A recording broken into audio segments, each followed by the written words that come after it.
Sumer. In the vast stretch of land between two great rivers, the Tigris and the Euphrates, humanity witnessed the rise of its first great civilization. Here in the fertile plains of southern Mesopotamia, the earliest signs of organized society began to take root. This land, known to us today as Mesopotamia, meaning the land between the rivers, was destined to become the birthplace of writing, of monumental cities, of governance, and of the first structured human communities. It is here that Sumer, the world's first known civilization, emerged. As early as 4000 BCE, small villages began to dot the southern landscape of Mesopotamia. These were not yet cities, but the seeds had been planted. Floodwaters from the Tigris and Euphrates deposited rich silt along their banks each year. This fertile soil made the land ideal for agriculture. The people who settled here began to cultivate wheat, barley, and dates, and gradually learned to domesticate animals to assist in farming and transportation. From the surplus of food came population growth, and from population growth emerged the need for order, structure, and cooperation. A new phase in human history had begun.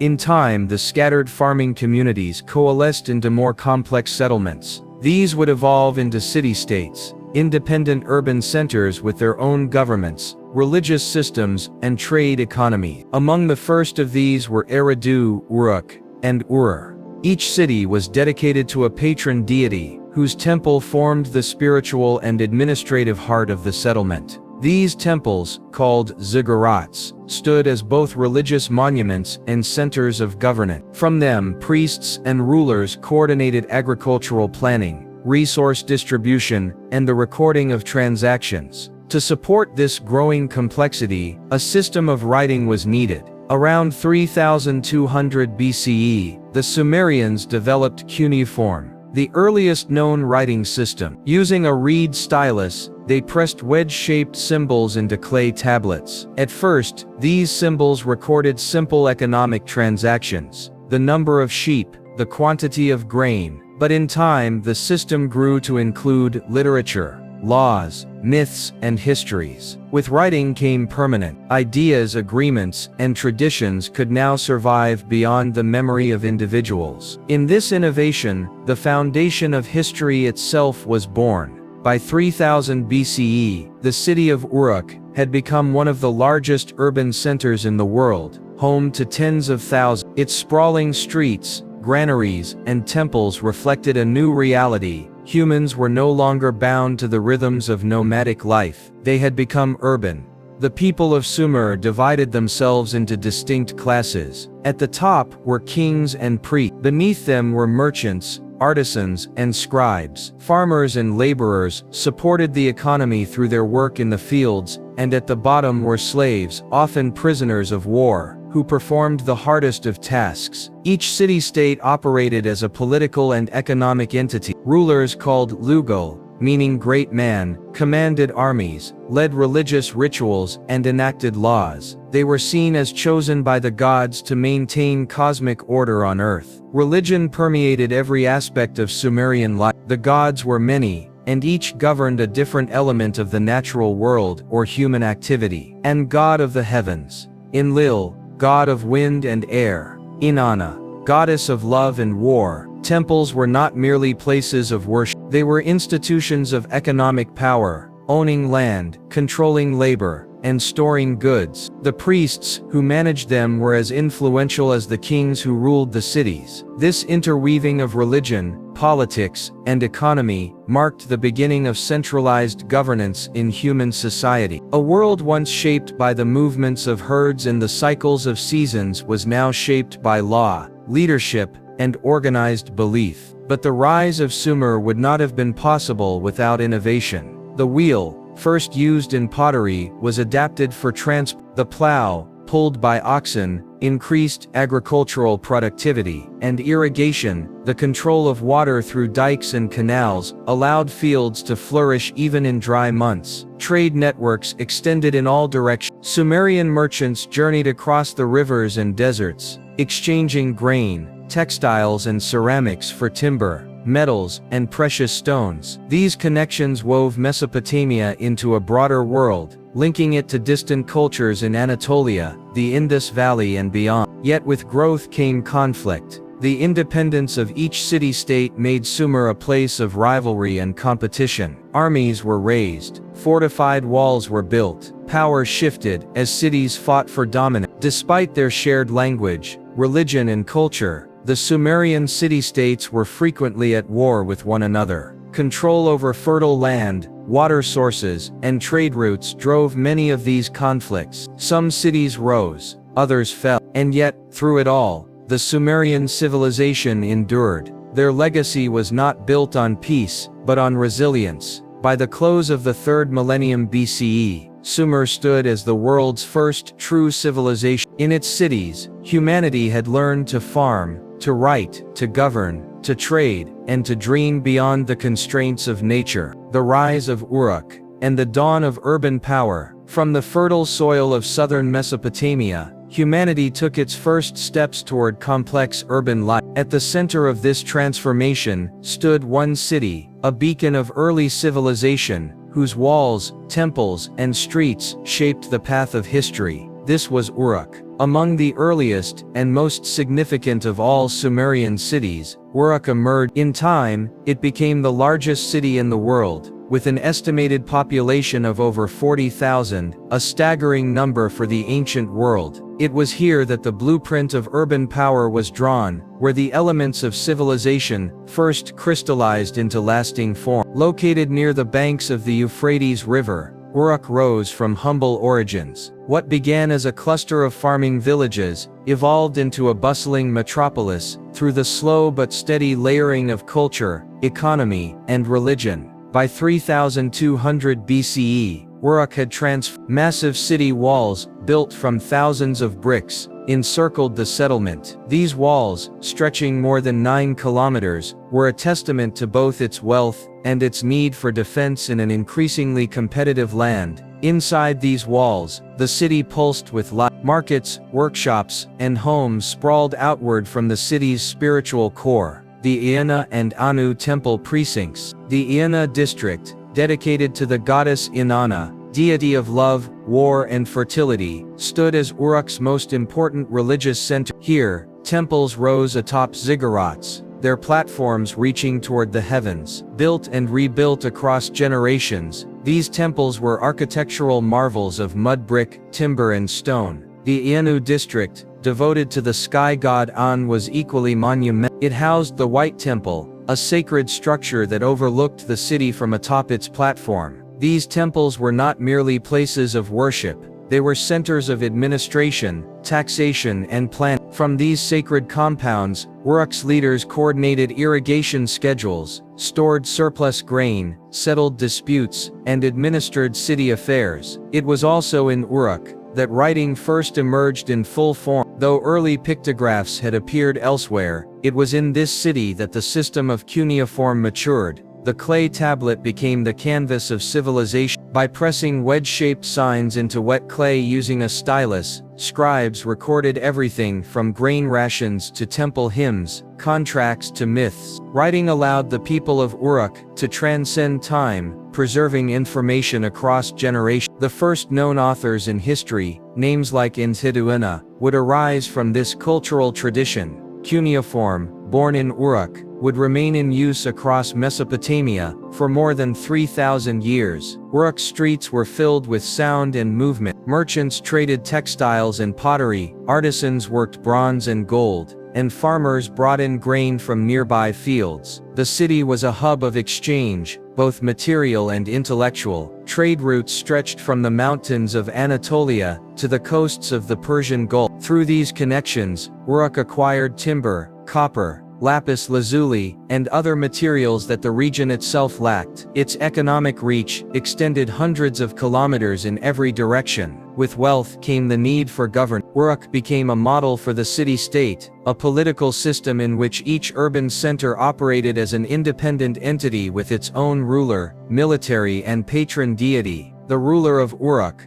often bearing the title Lugal, or Great Man, combined religious, military and administrative authority. One such ruler, whose name echoes through the ages, was Gilgamesh. Though his historical existence remains debated, the epic tales of Gilgamesh have become the most enduring literary legacy of Sumer. A warrior king, a seeker of immortality, a flawed but driven leader, Gilgamesh embodies the spirit of Sumerian heroism and the human longing for meaning. The Epic of Gilgamesh, written centuries after his supposed reign, reveals more than mythology. It offers a window into the values, fears, and hopes of the ancient Sumerians. Themes of mortality, friendship, divine wrath, and the limits of human power are woven into its verses, marking it as one of humanity's earliest philosophical works. The story begins in Uruk, and celebrates the city as a place of greatness, its walls unmatched, its people wise and prosperous. Uruk's success was not built on religion or trade alone, it depended equally on engineering and labor. The people of Uruk mastered irrigation, building an elaborate network of canals that controlled the flow of water from the Euphrates. These canals prevented flooding, supplied fields with water, and created new routes for transportation. Massive public works, ziggurats, granaries, workshops were built by coordinated labor. Workers were paid in grain and beer, and their contributions were carefully recorded by scribes. Uruk became a city of balance between land and river, order and chaos,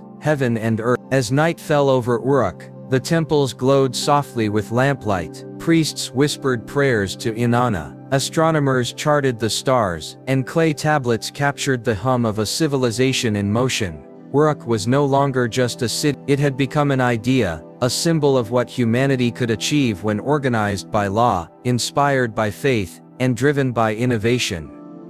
In the rise of Uruk, we see the first great experiment in urban civilization. Its temples rose like mountains on the plains, its records preserved thought across time, and its legacy would echo through history. What began as a cluster of mud brick homes became a monument to human possibility. The great city-states of Sumer. As Uruk blazed a path into history, its example echoed across the southern plains of Mesopotamia. From this fertile region, where the waters of the Tigris and Euphrates flowed through open fields and mud brick homes, emerged a constellation of city-states. Each one was a world unto itself. Each had its own walls, its own rulers, its own gods. Uruk, Lagash, Eridu, Nippur. These names would come to define the age of Sumer. The Sumerian model of civilization was decentralized. Rather than forming a single nation or empire, the region was divided into dozens of independent city-states. Each was a sovereign unit, controlling its farmland, managing its economy, raising armies, and worshipping a unique patron deity.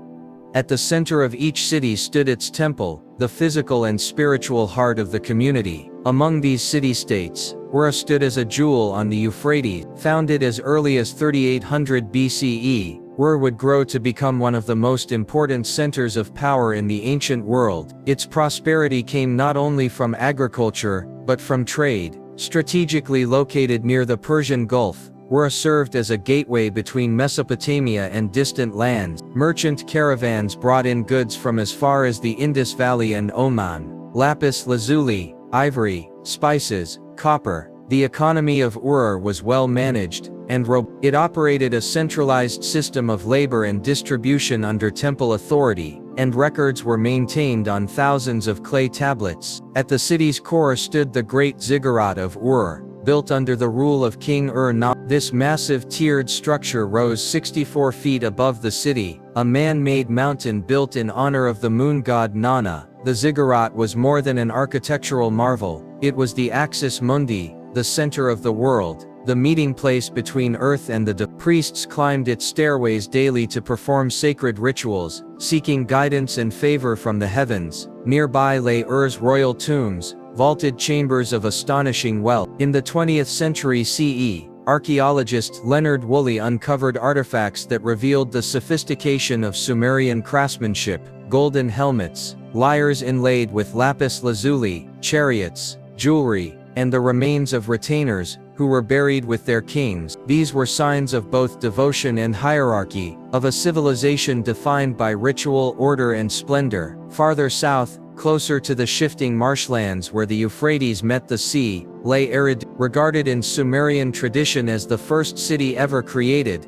Eridu held deep religious significance. It was here, according to the Sumerian king list, that kingship first descended from heaven. Eridu's patron deity was Enki, god of wisdom and freshwater. His temple, the Iabzu, stood at the edge of the marshes, symbolically positioned between the human world and the divine depths below. Enki, associated with creation, knowledge and magic, played a vital role in Sumerian cosmology. Stories told of him shaping the world and bestowing civilization's tools upon humanity. Eridu itself, while never as dominant militarily as Ur or Uruk, retained sacred status throughout Sumerian history. To the northeast, the city of Lagash emerged as a powerful center of administration and reform. Lagash's rulers left behind an extraordinary record of governance, detailing land ownership, taxation, law and justice. One of its most influential leaders, Uruk and Ur, he is remembered for instituting social and legal reforms aimed at curbing the abuses of the elite and the temple bureaucracies. Clay tablets from Lagash reveal decrees that protected widows and orphans,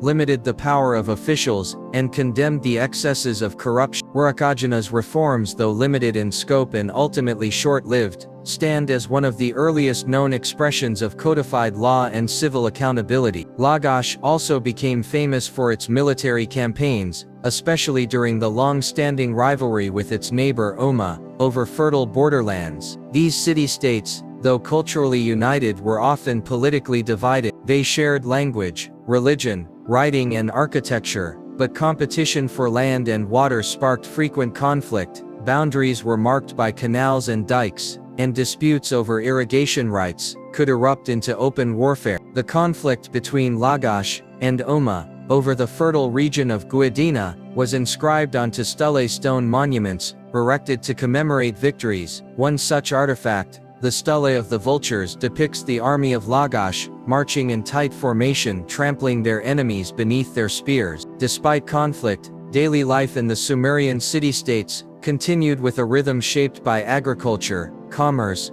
and religious ritual. Sumerian cities were vibrant and organized. Homes were made of sun-dried mud brick. Narrow lanes wove between courtyards and open squares. Water was drawn from wells, food was stored in granaries, and goods were sold in bustling markets. Artisans worked bronze, wove textiles or shaped pottery on wheels. Priests observed the stars. Scribes recorded everything from land transfers to poetry. Families worshipped household gods at shrines, and festivals filled the calendar with music, procession and celebration. Each city was a carefully constructed microcosm, structured around both practical needs and divine order. Together, these city-states created a patchwork of human achievement across southern Mesopotamia. Though they often warred, they also traded, learned from one another, and shared the same mythological framework. Temples rose as mountain-like symbols of power. Canals flowed like veins through the land. Laws were etched in clay, and poetry was spoken under starlit skies. This was the golden age of Sumer, a time when the first cities flourished, and the framework for complex human civilization took root. But change was already in motion. From the north, new powers began to stir, and as the ambitions of rulers grew, the age of independent city-states would give way to empire. In the quiet of the southern plains, beneath layers of sand and silence, the cities of Sumer sleep, but their voices remain in their temples, in their tablets, in the bricks they left behind. Sargon and the rise of Akkad. As the great cities of Sumer flourished in the south, a new force stirred in the north. Beyond the marshes and canals of Uruk, past the quiet reeds of Lagash, and the sacred temples of Eridu, a Semitic-speaking people known as the Akkadians had settled along the middle stretches of the Tigris River. From these lands would rise a man whose name would echo through time, a man who would forge the world's first empire. His name was Sargon of Akkad. Sargon's origins are shrouded in myth and mystery. Later legends describe him as a foundling, placed in a basket and set adrift upon the river, only to be discovered and raised by humble hand. His name Sharukin, meaning the true king, carried a weight that would soon shape history. Though born of low status, Sargon rose through the ranks as a cupbearer to the king of Kish, an ancient Sumerian city in the north. But ambition stirred within him. Sargon seized power, overthrew his ruler and established himself as king. With vision and force, he would soon begin a campaign that would transform Mesopotamia forever. Sargon's military conquests began in the north, but it was his march southward into Sumer that truly altered the region's destiny. City by city, he defeated the Sumerian city-states. Uruk, Ur, Lagash, and Umma, all fell before the might of Akkad. What had once been a loose patchwork of independent cities was brought under one rule. Sargon established a new capital, Akkad, its location now lost to time, but once a symbol of central power, trade and administration. For the first time in recorded history, Mesopotamia stood united under a single ruler. Under Sargon, the Akkadian Empire flourished. He centralized power, appointed governors, and created a standing army paid and loyal. Trade routes stretched from the Persian Gulf to the Mediterranean, bringing wealth, ideas and influence. Sumerian and Akkadian cultures began to blend. The Sumerian cuneiform script was adapted to the Akkadian language, and temple practices began to reflect new layers of Semitic belief. A new imperial model was born, but Sargon's strength was not only in conquest, it was in vision. He understood that the heart of empire was not only in arms, but in unity. He promoted the worship of Ishtar, a powerful Semitic goddess of war and love, while also preserving the Sumerian pantheon. He respected the scribes, honored the gods, and maintained order among the city temples. For 56 years, in royal inscriptions, Sargon declared himself king of Kish, king of the four quarters and king of the universe. He claimed divine sanction and divine ancestry. He was more than a conqueror, he was a ruler ordained by the heaven. But like all great powers, Sargon's empire faced resistance. Throughout his reign, rebellions flared, especially in the southern cities of Sumer. Though he crushed them, the seeds of division had been sown. After Sargon's death, the throne passed to his sons, first Ramush, then Manishtush. Both struggled to maintain control. The unity Sargon had forged through charisma and might began to strain under the weight of rebellion and overreach. The empire began to fracture, but a new force would briefly restore Akkadian glory. Naram Sin, the grandson of Sargon. Naram Sin, known as the King of the Four Quarters, would elevate the empire to new heights. A bold and ambitious ruler, he declared himself a living god, a radical claim in Mesopotamian tradition, where kings served the gods, but were never divine themselves. His most famous monument, the Victory Stele of Naram Sin, shows him ascending a mountain, trampling enemies beneath his feet, watched by the celestial powers.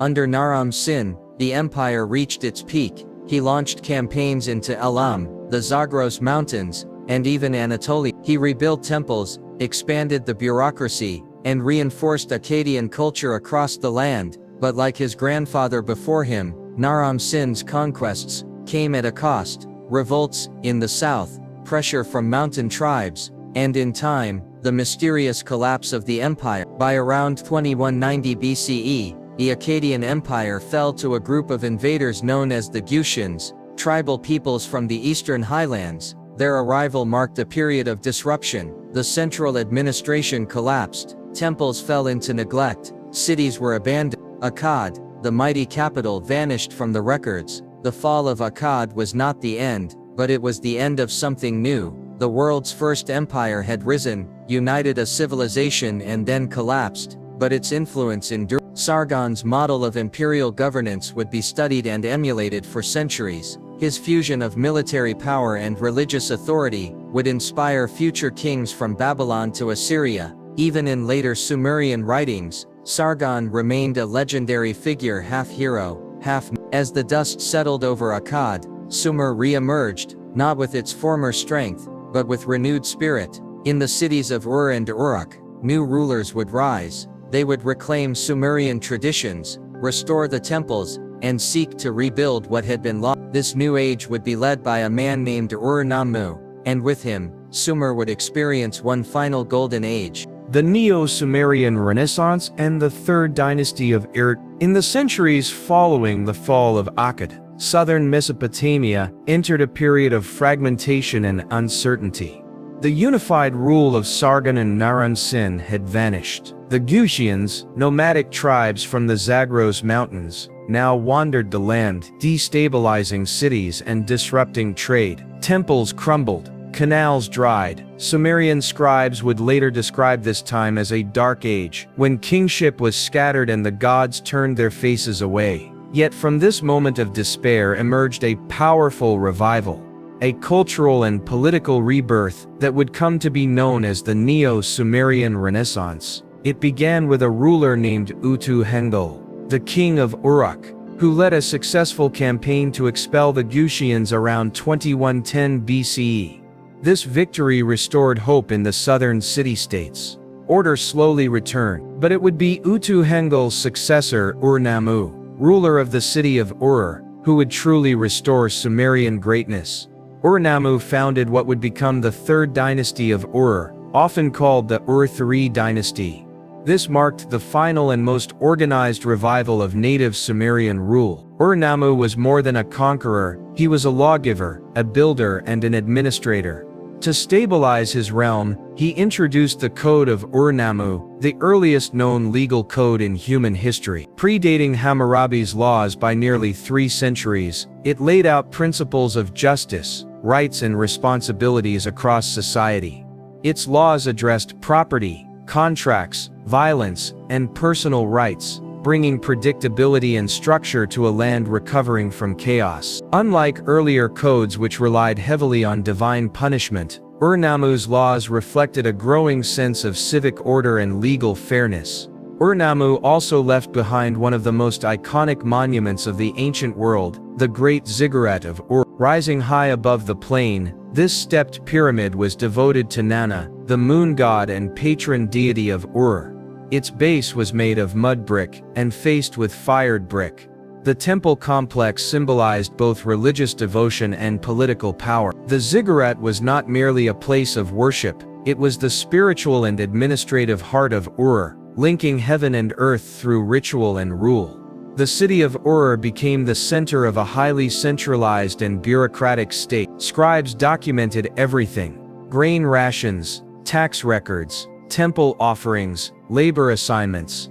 A detailed administrative apparatus governed the people's daily lives. Provinces were ruled by appointed governors loyal to the king. Workers were assigned tasks based on labor quotas. Land was surveyed and distributed under royal control. This was a tightly ordered society, more organized than any Sumerian kingdom before it, and at its head stood Ur-Nammu's son, Shulgi. Shulgi, who reigned for nearly 5 decades, expanded on his father's achievements. He reorganized the state's administration, enhanced the military, and oversaw the standardization of weights, measures and calendar systems. Under Shulgi, the Ur-III state reached its cultural and political zenith. He was a patron of literature and the arts. Poets composed hymns in his honor. He claimed to be divine, following the tradition of Naram-Sin, and promoted his legacy as a just and wise ruler. He even personally inspected provincial temples and reportedly ran vast distances between cities to demonstrate his strength and divine favor. The economy of Ur-III thrived. Trade stretched across Mesopotamia and beyond. Goods such as timber, copper, gold, lapis lazuli and fine textiles flowed through the city's markets. Artisans produced intricate jewelry, carved cylinder seals and elegant pottery, while scribes compiled thousands of cuneiform tablets, many of which survive today. Ur became not only a political capital but a cultural beacon. It preserved and refined the heritage of Sumer, its language, religion and literary traditions. One of Shulgi's most significant achievements was the revival of Sumerian religious life. He restored temples across the land from Nippur to Eridu, reasserting the ancient rituals that had been neglected during Akkadian and Gutian rule. The Sumerian pantheon returned in full force. Gods such as Enlil, Inanna, Utu and Nana received renewed worship. Religious hymns, myths, and prayers were inscribed with meticulous care, many of which have reached us today as invaluable sources of spiritual and literary history. But even this golden age was not immune to decline. After Shulgi, a series of less capable rulers followed. The empire, stretched thin, began to falter under internal strain and external threat. From the east, the Elamites began encroaching. Nomadic tribes such as the Amorites pushed from the west. Administrative corruption, economic disparity and overextension undermined the stability that Shulgi had so carefully built. In 2004 BCE, the final blow came. The Elamites sacked Ur, temples were looted, palaces were burned, the once mighty ziggurat stood blackened against the sky. The last king of Ur, Ibbi-Sin, was taken captive and led in chains to Susa. With his fall, the third dynasty of Ur came to an end. And with it the final chapter of Sumerian independence. The Neo-Sumerian Renaissance was brief, but radiant. In the twilight of Sumer's history, Ur-Nammu and Shulgi revived a civilization that had once seemed lost. They restored the cities, the temples, and the gods. They codified laws, expanded trade, and preserved culture. Though the political power of Sumer was extinguished, its legacy endured, etched into clay, carried by language and inherited by those who came after. As the dust of Ur settled, new powers would rise. Babylon, Assyria, and others, but all would draw from the foundation laid by Sumer. Babylon rises from the ashes of Sumer. As the dust settled over the once great cities of Sumer, a new power began to stir in the north. Though the Neo-Sumerian dynasty had collapsed beneath the weight of invasion, its influence had not vanished. The ideas, institutions, and spirit of Sumer would not disappear. Instead, they would be absorbed and transformed, reborn in a new civilization that would soon dominate the landscape of Mesopotamia. Babylon. Babylon, a modest town during the Sumerian era, overshadowed by its grander neighbors Uruk, Ur, and Nippur. But by the early 2nd millennium BCE, it began to rise. Under Amorite kings, tribes who had migrated from the west, Babylon transformed from a city of little consequence into a center of political and cultural power. And at the heart of this transformation stood one of the most renowned rulers in ancient history, Hammurabi.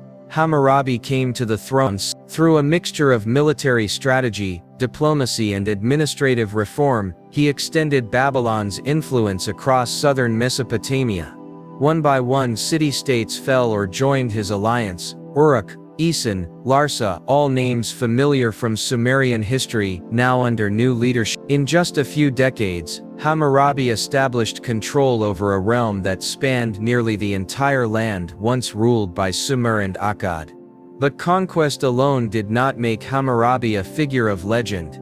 His enduring legacy lies in something even greater.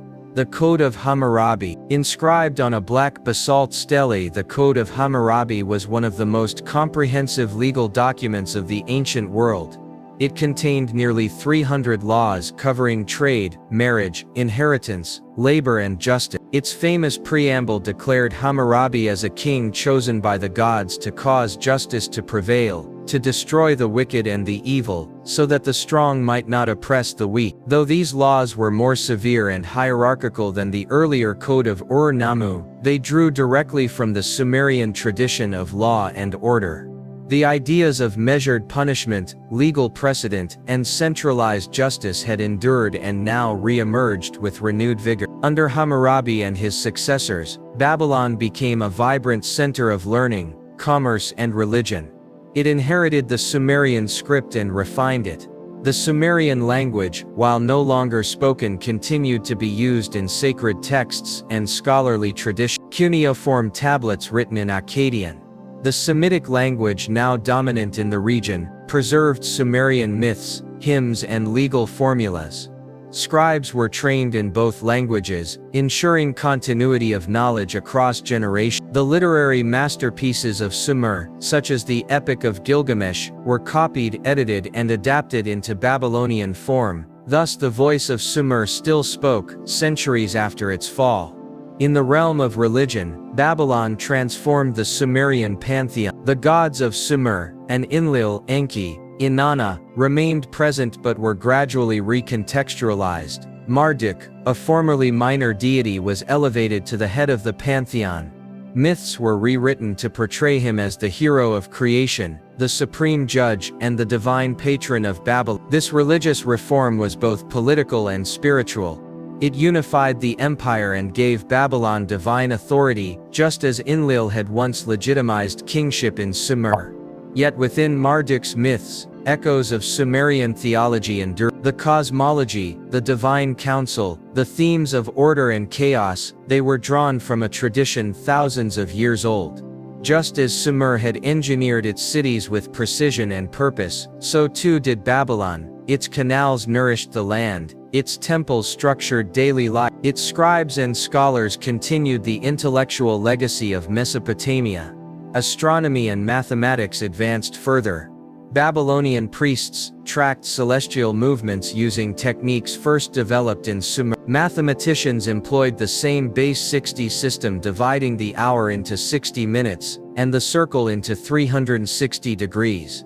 It was in these numbers etched in clay that the legacy of Sumer remained most literal, still guiding our world to this day. The common people of Babylon lived lives not so different from their Sumerian ancestors. They farmed barley and wheat, offered prayers at ziggurats, and consulted omens written in the stars. They told tales of Gilgamesh and Enkidu, Inanna and Dumuzi, stories that had shaped their worldview for generations. Their world was new yet old. The cities had changed rulers, languages had shifted, and gods had taken new names, but the soul of Sumer still lived within the rhythms of daily life. After Hammurabi's death, Babylonian unity began to fade. By the 16th century BCE, the city fell to invaders. The Hittites sacked it. The Kassites later ruled it for centuries. Yet even under foreign rule, Babylon remained a cultural and spiritual center. And through it all, the Sumerian legacy endured, embedded in law, language, architecture, religion and art. Sumer was no longer a political force. Its cities had crumbled, its kings had vanished, and its people had been absorbed into new identities. But its legacy lived on, through Babylon, through Assyria, and eventually through the civilizations of Greece, Rome and beyond. The writing they invented still teaches, the numbers they counted still measure our days. The myths they told still echo in our imaginations. Sumer may have fallen, but it was never forgotten. From Sumer to Assyria, the inheritors of empire, from the cradle of civilization, Sumer's legacy was never truly buried beneath the sands of time. Though its cities fell, its language faded and its kings passed into myth, the ideas it birthed endured. In Babylon, the spirit of Sumer found new breath. Through law, through writing, through ritual and architecture, the essence of that ancient world continued, reshaped, but not forgot. Babylon may have carried a new name and worshipped new gods, but beneath every stone, every law, and every prayer, the foundations were Sumerian. In this way, Sumer did not vanish. It transformed, and in that transformation, the torch of civilization passed forward, lighting the path for those who would follow. From Babylon to the rising power of Assyria, the legacy continued to evolve, spreading across empires and centuries. The echoes of Sumer still whisper through time, in the tablets of scholars, the laws of nations, and the stars above. In the ashes of one world, another begins. The story of Sumer continues, reborn through those who came after.